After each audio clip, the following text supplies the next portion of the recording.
এইটো হৈছে hydroponic farming.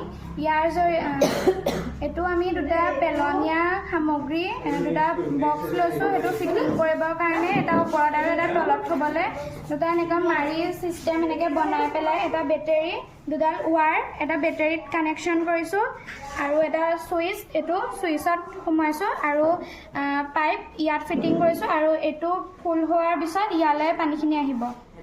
এতিয়া মই এইটো কেনেকৈ ব্যৱহাৰ কৰিব লাগে সেইটো দেখুৱাইছোঁ। ইয়াৰ পানীখিনি ইয়ালৈ আহিছে আৰু এডাল দেখিছে এডাল ইয়ালৈ আহিব পানীখিনি আৰু এইটো খুব কম খৰচত এইটো বনাব পাৰি।